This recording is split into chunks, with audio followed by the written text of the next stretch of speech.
And when we say no, or when we are feeling aversion to something, resistance to something, it's not helpful to have someone else say like, yes, do it anyway.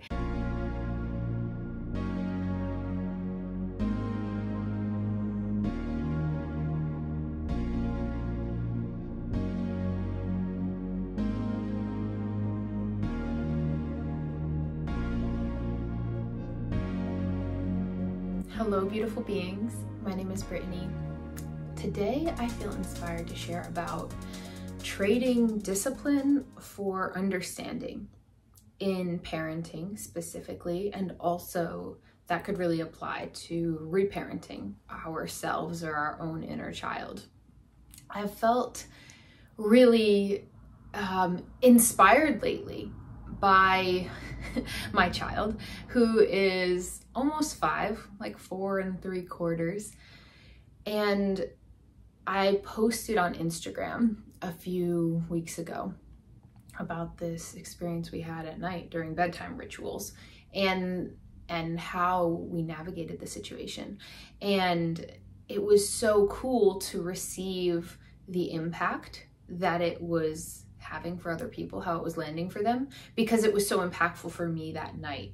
And daily, I experienced these really powerful insights, just witnessing Ilya and witnessing myself and witnessing those moments of almost like a reaction that could come through me that I'm choosing to pause and breathe through and then choose another route.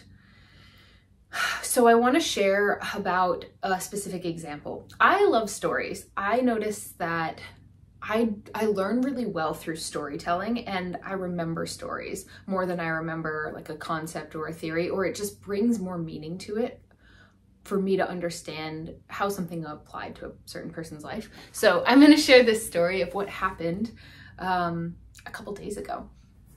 And I hope that it feels helpful for you. And I'll sort of share the insights that I gained along the way.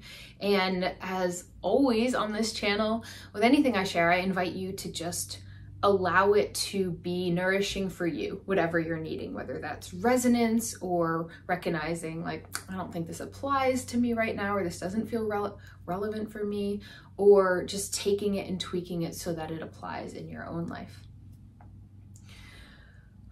Okay, so it was dinner time, and we tend to eat around the same time every day. So this is me, Bridget, and Ilya. We tend to eat around 4:30. That's our dinner time.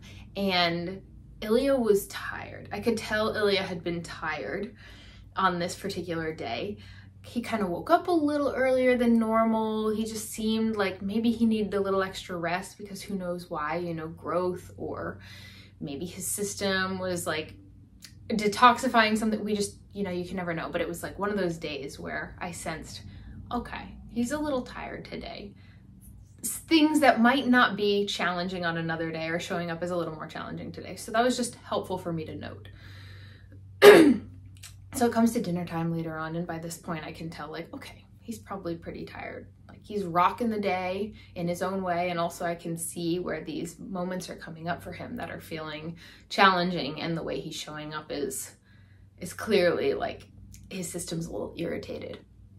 And so it was dinner time. He didn't want to come eat dinner. He just wanted to play or whatever.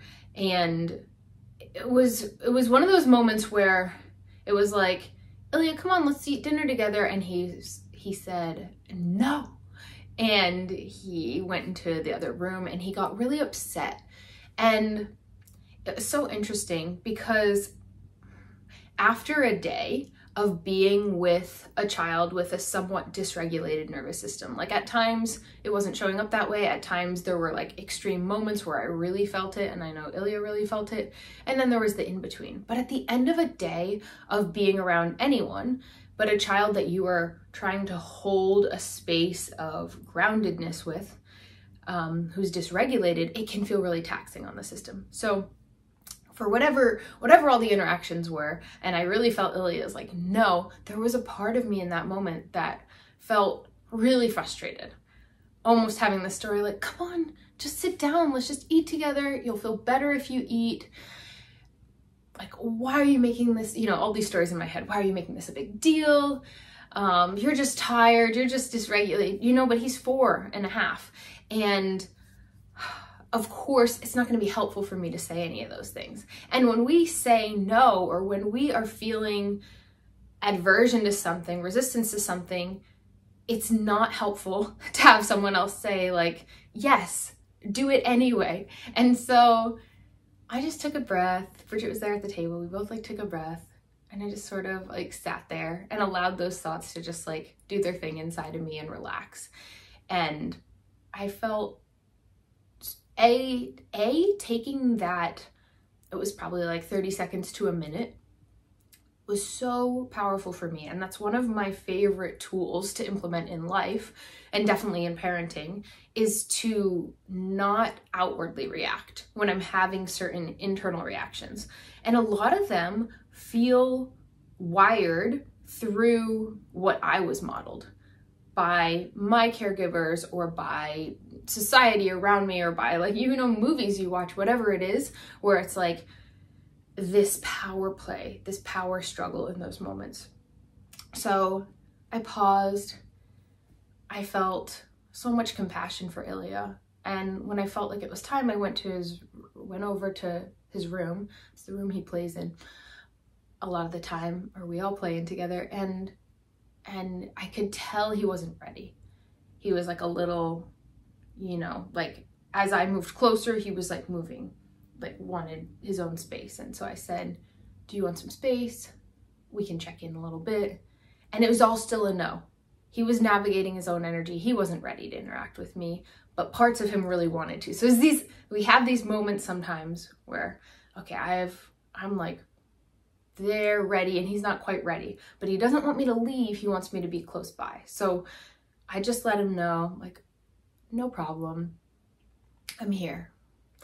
And I just went in the other room and sat at the table. I was just present with myself. And like, you know, 30 seconds later, a minute later, he starts to come into the kitchen area, and he's just like playing a little bit. You know, he's just like, kind of like being a little creative, playing, doing certain things. And I can tell he's finding his own way to sort of regulate.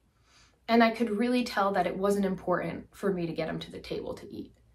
And Bridget and I were just sort of there sitting. I think she started to eat a little bit. I was just, you know, and then he was trying to make something happen, and it wasn't happening the way he wanted. And I said, you know, what if I get these magnets and we can like stabilize this piece of paper here? And he was like feeling frustrated. He was trying to write on this piece of paper. And anyway, I was just trying to like support his activity a little bit.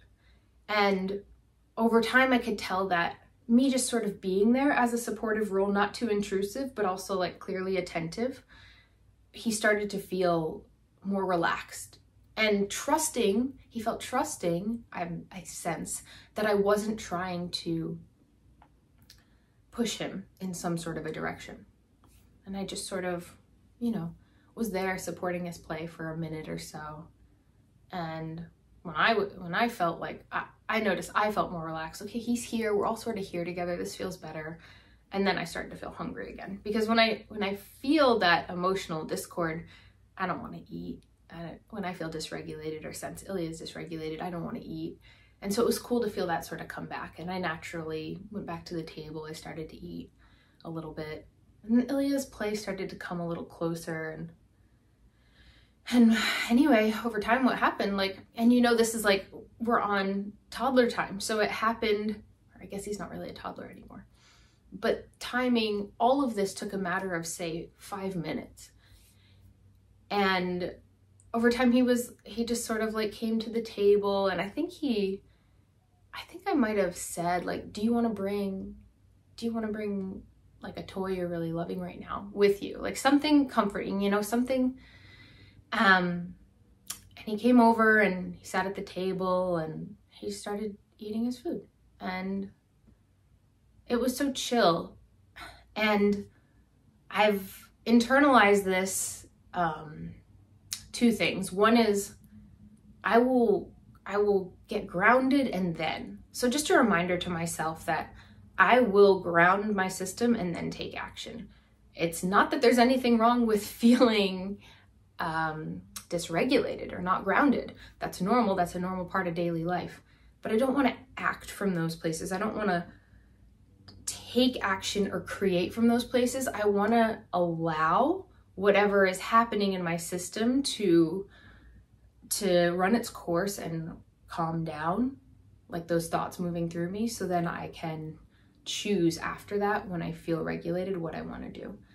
And in parenting, I've learned that it can be such a co-creation, like such a beautiful flow where, because for example, I wanted Ilya to eat dinner with us because I think we all really love eating together. We have great rituals around eating together, and I sense that it feels really nourishing for all of us on multiple levels. But also, I know he was hungry, and I know that it was going to feel good for him. I know that he loves what we make for him. So I knew it was going to be a win-win, but almost like pushing that on someone when they're having something else come up, even if it's just, I don't know how to articulate this, but I'm tired and frustrated and it's been the end of the day. And yes, I just want to play, even though maybe I know that I'm probably hungry in there somewhere. It was like, it wasn't helpful. So allowing that all to happen, and by me not taking action from a charged place of, I just want you to do this because I know this is what you need, it allowed me to see what was the more immediate need for Ilya, which I think was to just be loved wherever he was at, to be connected with, to have a slower transition, whatever it was, it worked for him. And then we got to continue on. And so in that case, there wasn't really like a behavior that I wanted to correct. So I love this phrase.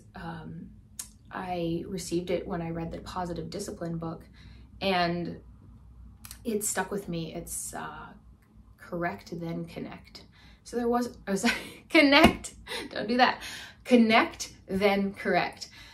So connect with your child and then correct a behavior once you already feel secure and connected. And I didn't feel like there was a behavior to correct or talk about in this case, but if there had been, I think later on, not even right away, not after we were just connected, but later on, maybe before we did bedtime rituals or something, or when we were connecting and we felt really close, I would bring up the instance from before in a way where we could be curious about like, what could feel better next time? What could help you feel whatever. So yeah, these two things have really helped me. Grounding before taking action and connecting before correcting. And yeah, it's a practice, and something that really makes this practice more accessible for me is my own self-care, 100%. Because if I hadn't been taking excellent care of myself, having a day where Ilya was more dysregulated would have felt really taxing on my system, instead of just like, okay, this is a little bit of work today. And I do it lovingly because I love caring for Ilya, but also acknowledging this is extra work. Yeah, so especially parenting, we need to care for ourselves, because you can't just get through on willpower. There's going to be too much, there's going to be a lot of triggers that are going to feel even more challenging if we aren't well rested, well nourished, haven't been moving in our bodies, haven't gotten the connection we're needing, for me it's nature and all the different things that I need to nourish myself. So this is the inspired story and sort of, I want to say lesson, but that's the word that's coming through. It's something that I'm learning and working with in my life and finding really powerful, and wanted to share here today. If you have any of your own tips or just anything that's feeling inspired for you around this topic that you want to share in the comments below, I'd love to hear it. If you have any questions, parenting related or otherwise, I'd love to hear them below. And yeah, it's just such a joy to connect with you here. Thank you. Thanks for being here with me.